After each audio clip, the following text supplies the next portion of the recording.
New Thought Media Network. We are a global broadcast network of positive music, media, and entertainment, inspiring humanity's evolution along the journey of enlightenment and creating a world of love, peace, empowerment, and prosperity for all. New Thought Media Network. Positively inspiring.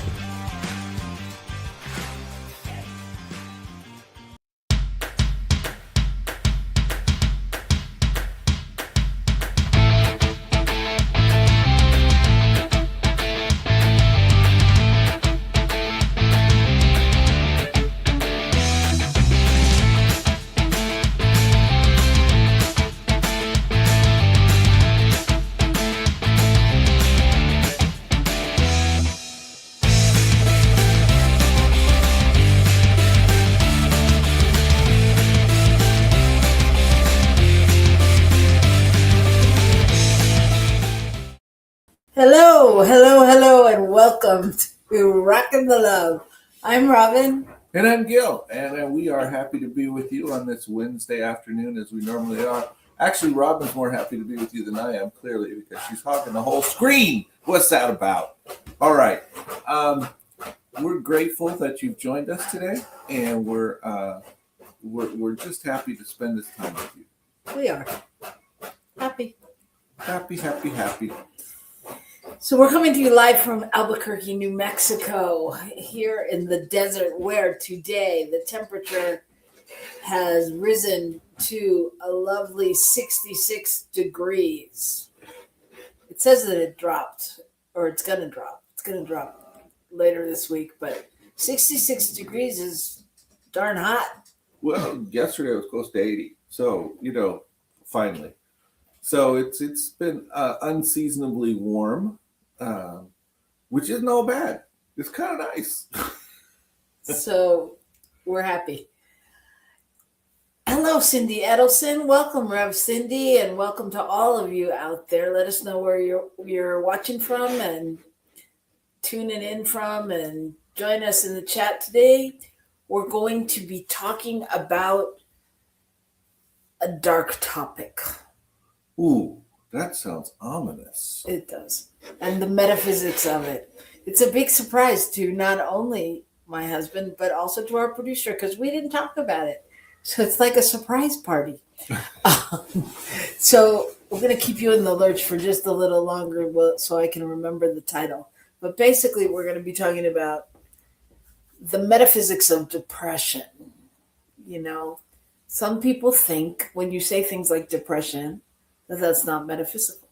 But we're going to talk about it and what it is and what it means and what it does and all those good things. So stick around for that.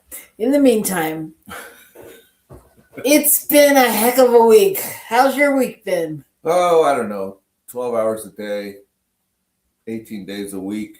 It's been busy. It's been a lot. I was going to say 12 hours a day. How come you're taking time off? It's been very full, very active, very satisfying in many ways, and gosh, also flagging the places in me where I go, I am just plain tired. So that's why I came home last night and I was like, I'm going to bed. It's kind of like God. Is there a place in you that's not? Yeah. Where is not tired? It's been, so, but amidst it all, I just want to point out, if you look behind us, even though it's not the most picturesque thing, you can see that the desk is built. We are actually on my new desk. It's so exciting. And if I wanted to, I could stand up and raise it up. I think what she means is that you can't see the parts of the desk that were on the couch because they're underneath the computer. There you go. They're being used as an actual desk now. It's exciting. There you go. So it's been busy. Gil's move center has moved. And man, if you think moving a house is interesting, things come out of the woodwork that are in an old center.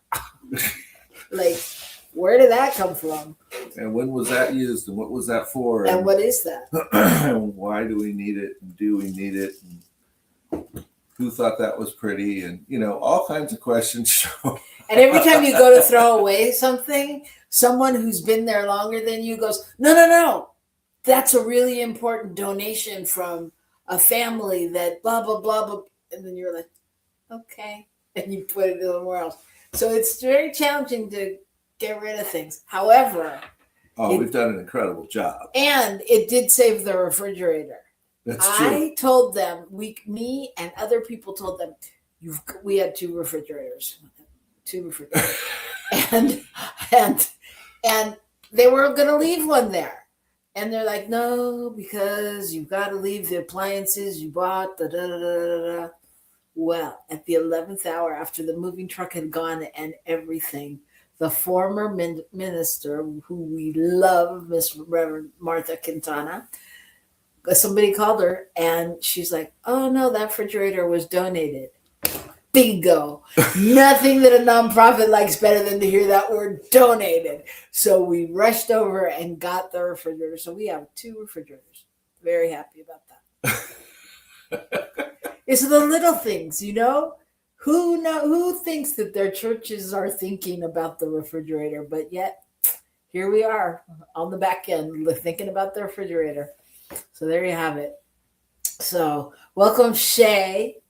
And what happened to the beer taps? Yeah, well, we had a big storeroom in the old place, and we could hide it back there, but we don't have that same luxury here. So we had to let those go. I thought I saw Michael Mangus at the garage sale we had, the moving sale, buying that stuff. I'm pretty sure there's a brewery opening in Ohio, in an undisclosed bunker. So just keep on lookout. Anyway, enough of our shenanigans. That is the good news, but we've got even more good news, which is a good time in the world to have it. So here we go. What's your good news this week? Well, my good news is good bacteria. That's my news. That there are researchers who are training. This is the other thing I find fascinating. Training bacteria to consume tumors from the inside out. Wow. So there's a particular kind of bacterium which generally can only grow in environments with no oxygen. But the interior of a cancerous tumor has no oxygen because it's simply dead cells. Because as it grows, there's no longer blood flow. So they put the bacterium into the middle of the tumor. It eats its way out to the edges until it starts to find oxygen, and then it dies off. Now, they're doing adjustments with it to help so that it can continue further out toward the edges, because obviously if it stops consuming too soon, then the tumor continues to grow. So they've done various things to get it so it will tolerate a certain amount of oxygen for a period of time, at which point then it will actually trigger the effect of not being able to survive oxygen, so that it then dies off and disappears out of the body. So anyway, it's just the idea for me that, one, we can do that kind of stuff. Two, that the natural world actually provides all the stuff we need. We're just discovering different ways to apply it and utilize it. So I'm excited about it, and I thought it was a cool thing. So just a few researchers in Canada, and this has some big promising outcomes in the future. That's fantastic. I think that's amazing. And you are witnessing a first here on Rockin the Love after 3 years, 4 years. How long have we been here? We have had the same news story. Oh my gosh. This has never happened. This has never happened. But that was my news story as well. So we're just going to have to go with that this week. That's good. And our move is good. And good things are happening in life. Crazy, right? Anyway, so yes, the show is live and unrehearsed, and there is absolutely minimal format. So there you go. We surprised each other. So good news is we're going to not go away. However, we're going to take a break, and we'll be right back here on New Thought Media Network in just a minute to talk about the metaphysics of depression. So join us here on New Thought Media Network. Please help us say thank you to all of our organizational sponsors, including the Hefferland Foundation, Affiliated New Thought Network, International New Thought Alliance, Science of Mind Archives and Library Foundation, Center for Spiritual Living Denver, Center for Spiritual Living Midtown, New Thought Philadelphia, Center for Spiritual Living United Life, Sunshine Cathedral, Planned Happiness Institute, Summit Center for Spiritual Living, One Heart Retreats, Universal Joy Center, Unity Kitchener, Unity Spiritual Center, Ottawa, Olmstead for Spiritual Living, Satya Center, Begin Within Ministries, Center for Spiritual Living, North Jersey, Unity of Savannah, and the Center for Spiritual Living, Seattle, as well as all of our individual donors. On behalf of New Thought Media Network, thank you, and please like, share, and subscribe. New Thought Media Network, come be you. Come expand your spiritual journey. Join us for Just the Talk, Sundays, 1 p.m. to 6 p.m. Mountain Time. Experience Unity Kitchener and Ottawa. Center for Spiritual Living Midtown, Center for Spiritual Living Denver, Unity of Garden Park, New Thought Philadelphia, the Sunshine Cathedral, Unity of Savannah, and the Om Center for Spiritual Living. Come unleash your spiritual potential with New Thought Media Network.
Hello, we're back, and this is Rockin the Love. I'm Robyn. And I'm Gil. And we've been watching Newsroom recently, so we're just practicing the papers on the desk. It's kind of fun. So today we're going to talk a little bit about depression. And what's interesting about the topic is I think that, first of all, we don't like to talk about it. Do you like to talk about it? It doesn't bother me. Oh, it doesn't bother me. I forget. Robyn is unfazed by most everything. So I think many people don't like to really talk a lot about it because it does carry a certain amount of stigma sometimes, depending on what the deal is, and because it's, I don't know, I think it's not a fun thing to go through, so people don't generally want to talk about the not fun things they do in their life. So, various factors like that contribute to it. Yeah, and I think you have experienced depression, and I don't really experience depression. I mean, I've never, pretty much never. I'm sure there was a boy sometime in my life that made me want to stay in bed for days, not in a good way, but with the covers over my head by myself crying. But other than that, I don't experience it like as a thing where I can't get up and do things and where it really consumes my life. Yes, whereas I've had that experience. Yes. However, I continue to have depression from time to time, but it's not in that kind of an extreme. However, perhaps depression isn't all bad. Yeah, I just want to say that Shay says that we're funny today. We're funny today. That's because our show's on depression. That's funny. I think that's an interesting thing. So, yeah, and then there's the brewery. Okay, so, yeah, maybe it's not all bad. I mean, how can it be bad if it's all good? Right. And I think this is where the thing happens in metaphysics where people want to, it's all good in a way. They want to, oh, don't be depressed.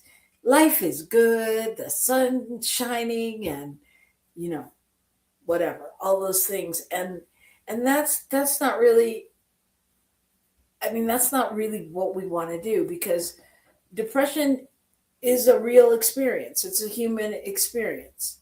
And I think, if we believe what we say, everything shows up to teach us something, to reveal something, to let us open up to the greater yet to be. Are you pondering that, or? I'm just agreeing with you. Just shaking my head, yes. Okay. So yeah. So how can depression be understood metaphysically? I don't know. How might one look at it from a metaphysical standpoint? I think that if you look at it not as a diagnosis, just like, we tend to not look at much of anything as a diagnosis, other than, it's a symbol, it's an awareness, right? And it's a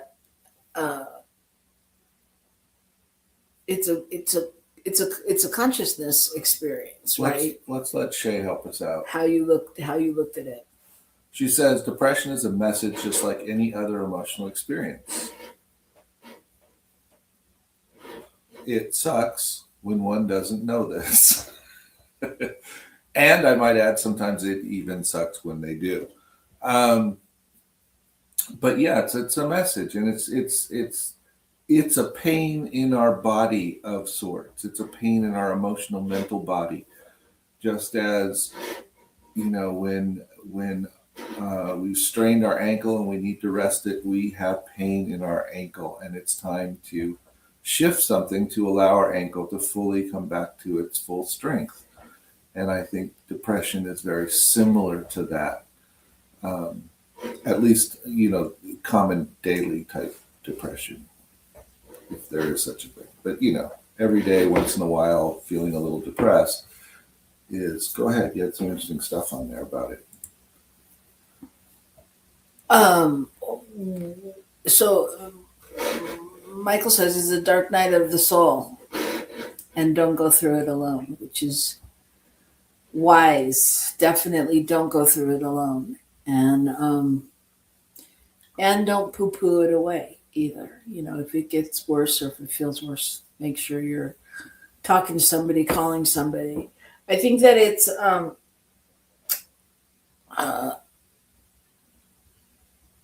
basically, I think if we say, I was going to say, Michael, could you look up what Louise Hay says about depression? Because I didn't do that.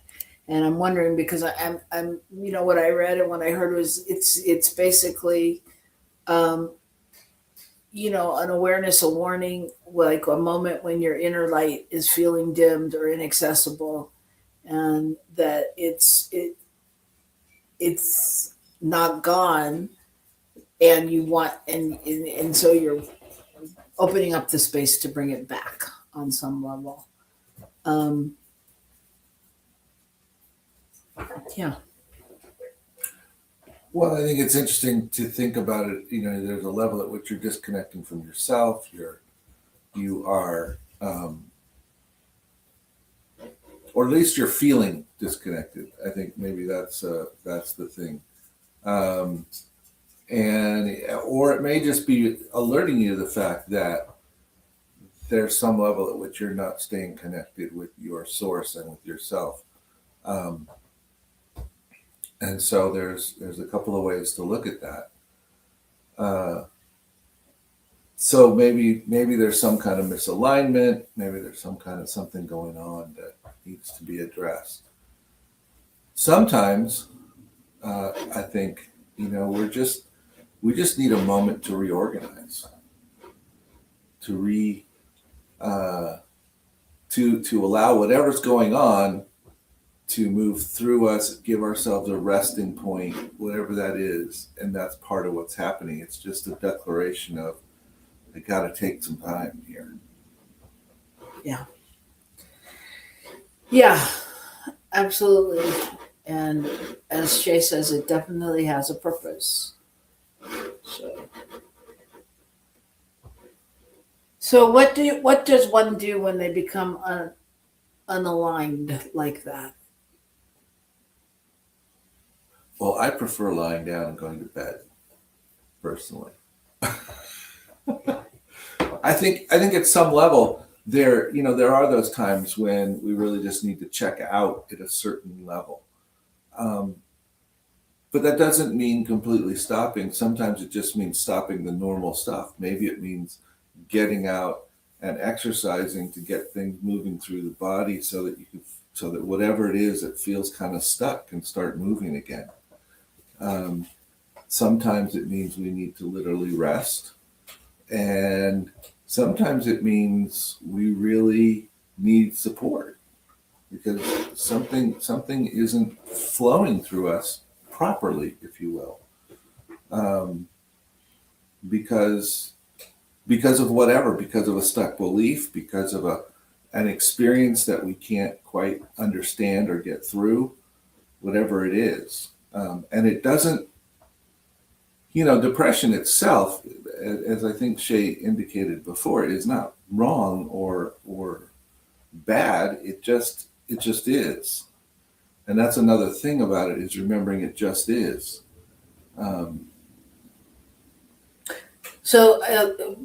Thank you, Michael. It says that Louise Hay says, anger you feel you do not have the right to have. Hopelessness. That's interesting. Anger you feel. Well, and I can see that a little bit. Can you see that? Yeah. Yeah. That sometimes, the other way depression has been described is it's anger itself, which follows that exactly. That's anger turned inward, and so then it becomes part of the depression, and I think part of the feeling of depression starts to evoke these other thoughts that we're not somehow worthy, that we are less than, which begets a cycle. A cycle of, well, if that's all true, then I don't feel very good about myself, and it just, you literally spiral into a more depressed state. So that makes total sense. And it may be anger at someone else or something in the world, or anger at God, kind of idea. I'm angry that such and such happened. Well, if I feel like I don't have the right to express that anywhere, then where else can it go? It's going to get stuck in me. Well, yes, and I think that not only the stuck in you, but I think that all of this is making me think about the world in general, and stuck as a collective pattern, especially in these times when there's so much going on that people are feeling and concerned about and scared and all of those things. And, and so, Well, I think when you talk about the collective, there can be sort of a tendency to sort of see everybody sort of check out in a certain way. Right. Because it doesn't seem like there's anything that can be done. It doesn't feel like whatever. And I know for me, sometimes that's sort of where depression is like, I can't figure out what to do next. I can't see what I'm doing, and it doesn't make sense to me. And I my brain is not allowing me to try in the moment. And I think as a collective, there's sort of that pattern too sometimes, where as a whole we're wondering. And I think we've seen it with the various activities of ICE. I think now again with attacking Iran, I think there's a whole different set of feelings around that. And what do we do as people? How do we proceed forward from these points? Yeah, and I just want to say that too. If we're looking at it through that lens of oneness, then it's not only a one person event. It's a human landscape. It's part of the landscape that's showing up around the world. And it's also a message, just as we discussed earlier. It's Absolutely. also a message like, okay, maybe our thought pattern about how we live our life, how we live together, how we build community, those things need to be adjusted. And our willingness to step up and risk certain things needs to be adjusted now, because otherwise we aren't going to get where we want to go. Yeah. All right, I'm going to share with you. Shay says, allow. Seems counterintuitive, but it's the only way I have found to alleviate any kind of imbalance or suffering. If suicidal, definitely seek help. Absolutely.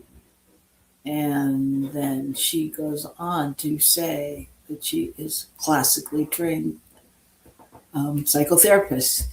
Depression is a way different than reactive sadness or grief about the state of the world.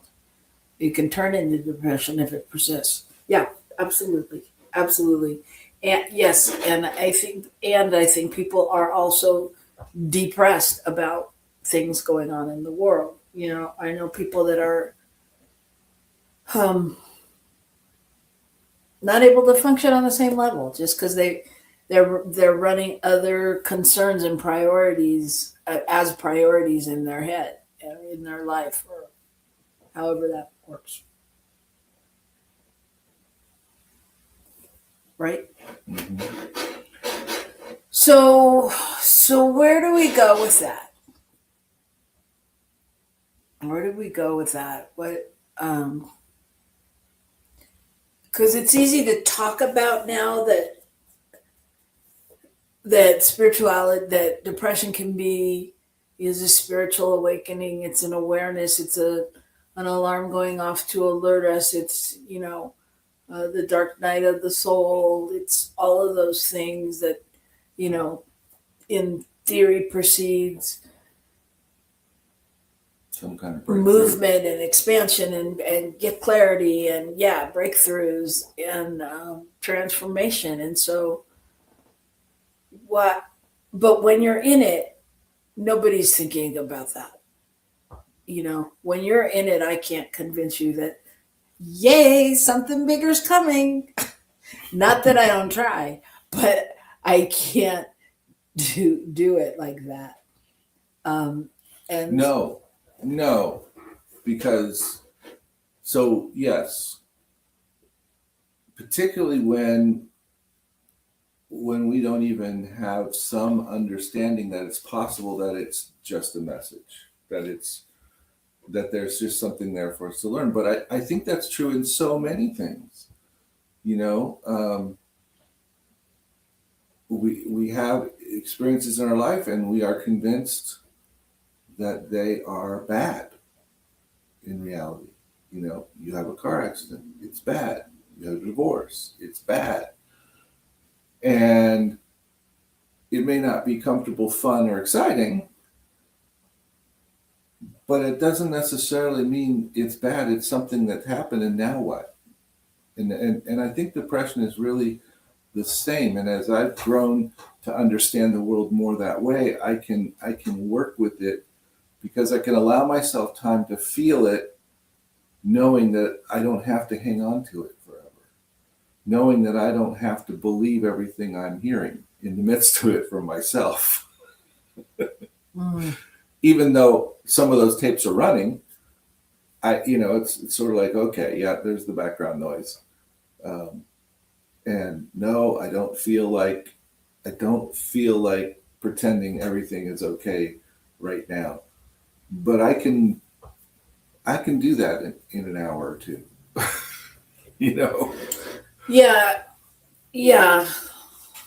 Yeah. That's kind of what I'm thinking about. Yeah, no, I hear you. I mean, I have a lot of different thoughts underneath my head. And Shay said, getting to the root cause of the depression is where one goes from here. Yeah, I agree. And it's not always a direct shot. It's like there's that time and space that you really need to, as you said, kind of process the what's happening, because we can tell you today that depression is, it's an awakening, it's an invitation to the greater good and to all those things. It's the universe trying to tell you something, to slow down, to listen to what the truth is and what it holds and all of those things. And in the moment, you don't give a damn, right? Pretty much, yeah. I mean, I can't really remember many an instance where I've said something like that to you on the first shot and you've been like, oh yeah, that's right. I could have had a VA. So let me be, let me come back. Because I mean, and again, I'm asking as much as I'm telling, because my best experience of depression is with another person, not with myself. Because I know for me, like if I have anything that appears like depression, yeah, I am able to go, ugh, whatever, I just want to watch a movie, leave me alone, and then I'm okay. Because my body, my consciousness, my awareness, whatever it is, my program goes, I don't have time for this. I mean, that's the way most of my, I'm like, I don't have time. At some point I have to come out, and then there's all these things I didn't do while I was depressed, and that makes me more depressed. And then I go, let's just buck up and get up. That's just the way I work. So I don't know is my point. So I'm asking. Yeah, and I'm trying to think of how to answer that. Shay knows. Shay knows? Okay, good. Shay will answer it in the meantime.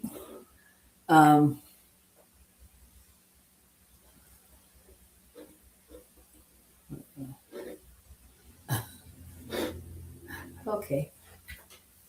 Yeah.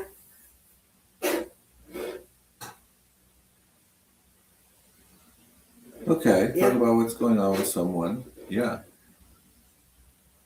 Meditation can bring up depression. Okay. That's where we're going back to. All right.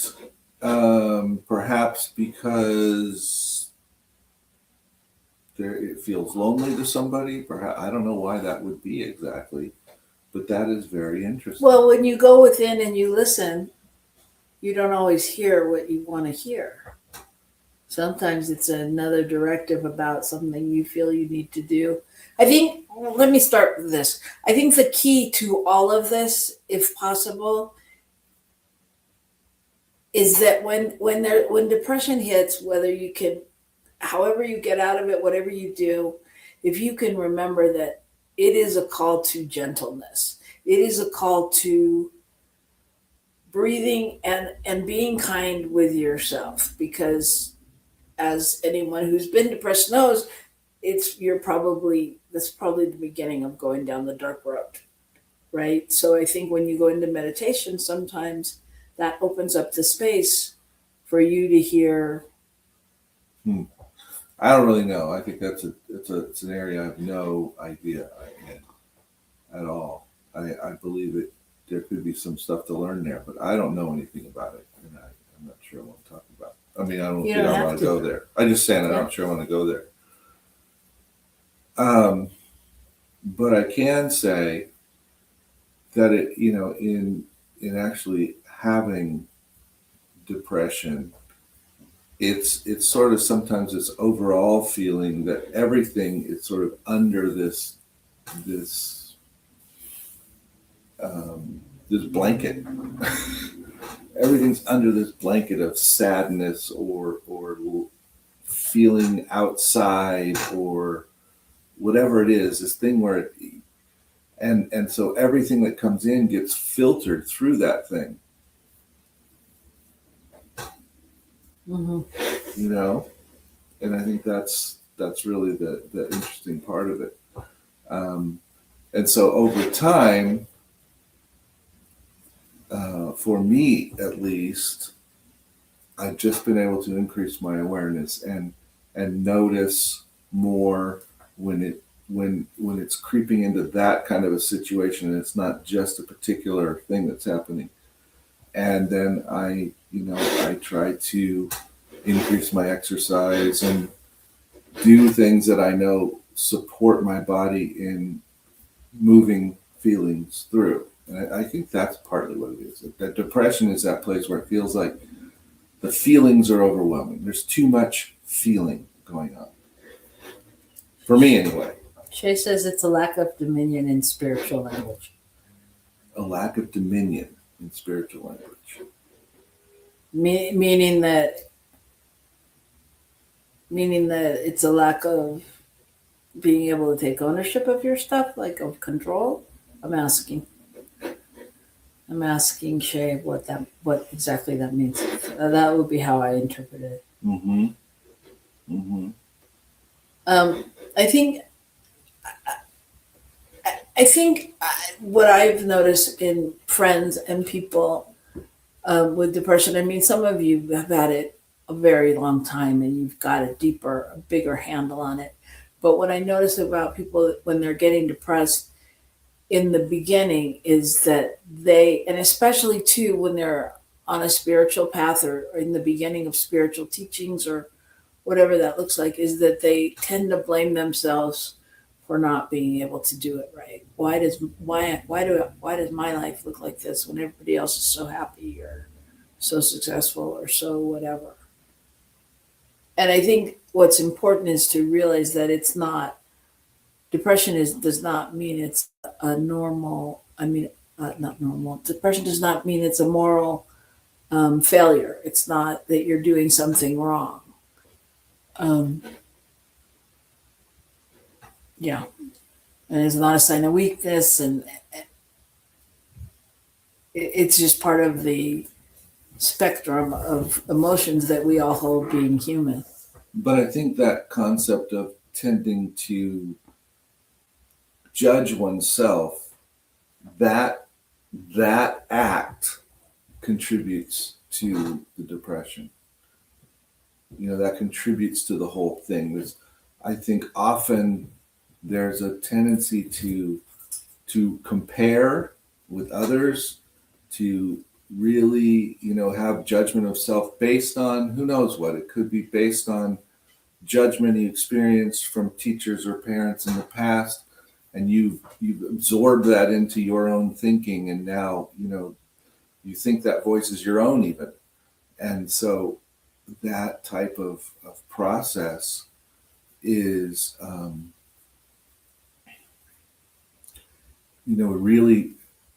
really sets forth this, again, it's a cyclical thing, but the more we get in touch with the reality that my life is right where it needs to be, that everybody's life is screwed up at some level. I mean, certainly screwed up from the perspective of the way, we think it ought to be. All of us have things in our life that we think that's not what I wanted, or that's not what I thought, or that didn't go the way I thought. And then it's a matter of living through that and figuring out if there's ways to address it, how we accept it, what's good in it, all those kinds of pieces, which I think are the spiritual things where we go, oh, life is what it is. Now what? Yeah, well, yeah, that's part of the thing is what it is. It's like being present to what is. That's the whole journey of this metaphysical thing. Can we be in the moment and not judge it and remember that it's all part of the oneness? And yeah, go ahead. I just want to get to say lack of control. It's not a conscious choice. You can just pull yourself up by your bootstraps. It's way more involved than that. I also do not recommend meditation. Medication. Oh. Medication. So I will just say I think there's room for all of it. It's all spirit. Which is whether there's medication or not. I can say that what has worked for me is something that takes the edge off of the depression enough that I can get to the place emotionally and mentally that I can begin to walk through some of the things we've been talking about here. And there was a point where I couldn't get there. I was so underneath that blanket that I didn't know, I couldn't find a way out. And if just that lifts a little bit, it gives some room, and then I can start to entertain some different thoughts. And as that happens, it changes things. Well, that can happen through prayer, through doing lots of, I don't know what. It can happen through many different ways. And I think one of them is the potential for medication. Is it what I think everybody should run to and do right off the top? Not necessarily, but I think it is a possibility and should be considered. But as with everything, some of the stuff, anytime we're putting something in our body, we have to think, well, okay, how is that going to affect us? Besides perhaps the way it's supposed to. We've all heard the ads for any kind of pharmaceuticals that will probably be dead if we use them. So yes, there's a downside potentially. And so we have to weigh that and evaluate it. And that's true with, our diet. We eat things that we shouldn't eat, probably, most of us. And if we adjusted those, they may have a significant effect on us. So they certainly can physically, emotionally, all those things. So, that happens everywhere in our life. Yeah, I just want to share a little data that I found, because I think that depression is so personal to everybody, and yet it becomes easier to talk about metaphysically when we can anchor it in real world data. So what I found is it's widespread and deeply connected to disconnection and emotional suppression, and it's shaped by collective conditions, not just individual psychology. And here's some facts. This is from 2022. 280 million people worldwide lived with major depression disorder in 2022, which is about 3.8% of the global population. 121 million new cases of major depression occur annually. And in adolescents 10 to 19 years old, they have a 5.7% global prevalence, showing how early this pattern starts emerging. It also says that women are twice as likely as men to experience depression, that 1 in 3 women will develop depression in their lifetime. That's a lot. Yeah, and that other number of only 3.8% of the entire population, uh, but yet 1 in 3 women will. Of course, and then again, they were saying major depressive disorder, which is different than having some form of depression disorder, I think, from my understanding. So, you know, but still, it's still a hugely significant number. Well, that was 4 years ago. Yeah. That was 4 years ago, and I'd be willing to bet you it's a little higher this year. Very possibly. Very possibly. I mean, without even naming names, just based on everything that's grown in the years, and the other things that are at play. So, in wrapping this up, thank you, Shay, for all your expert opinion. And well, here you go. I would like to offer a joke. Because Shay said it's no joke. Yeah, because Shay said it's no joke. I'd like to offer. No, that's not why. But maybe that's what triggered the idea of joke in my head. I'm not sure. Okay.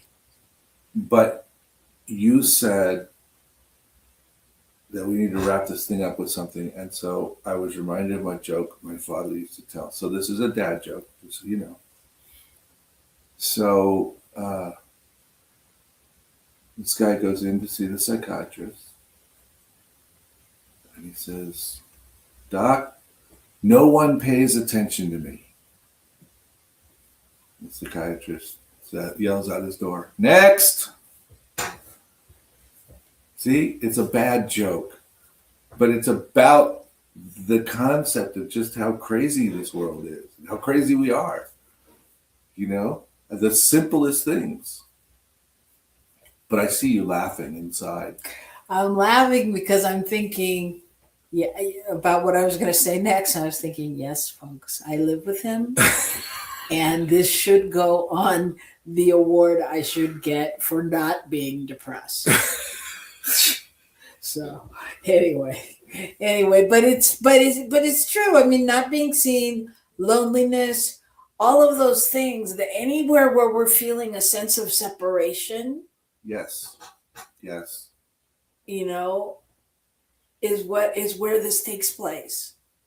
Any place that we're not feeling a sense of separation. So or where we are feeling a sense of separation. Yeah.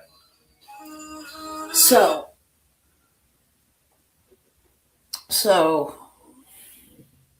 it talks about some of the things that support us, which are having a strong, what did it say? A strong plan. Something that's calling us, that we're connected to, a strong call to life of some kind, something we're creating. And then also physical movement and exercise are hugely supportive in this moving through this kind of thing, or in perhaps allowing us to process our feelings before they get to that point is maybe even more accurate. Absolutely. And so what we say first and foremost is, if you're feeling anything like this, or if any threat to yourself or anyone else, please call somebody, please see somebody, please seek help. If you're looking for spiritual tools to go deeper, then talk to a minister, a practitioner, a spiritual friend, whatever it is, because it is very, very serious. And if you're able to just do some calculating and reorganization in your mind, then just remember, it's a call to being kind to yourself, to being gentle, to opening up, to allowing things to move through, and to if it's the dark night of the soul, to get to the light, to find the lights. And it's a time where you're making space for it and honoring its, the presence of the darkness, and that remembering that even in the darkest moments, you're a part of something larger and you're held and you're not alone. And that's what's important. So I want to thank our psychotherapist, our resident psychotherapist, Shay, for being a part of the show, and our degreed Michael in transpersonal psychology and a master's degree in consciousness studies, and Gil with his psychology degree and consciousness studies. And we what all this comes out to is that we all have a degree of understanding. I think that's the key here. Or two. And you can determine what degree of understanding we have. So most important, if you know somebody who's depressed, rock the love. That's what we're here to do. Rock the love, be present, support them in finding someone, direct them, to somebody that can direct them. Just support them in the process and be there and love them. Yeah. And let them know they're not alone. And you're not alone. And we're not alone. And we're so glad you're here. And as we tell you every week, rock the love, everybody, because the world needs it. And you all are so good at doing it. And we'll see you next week. Thanks for joining us. Rock the love, everybody.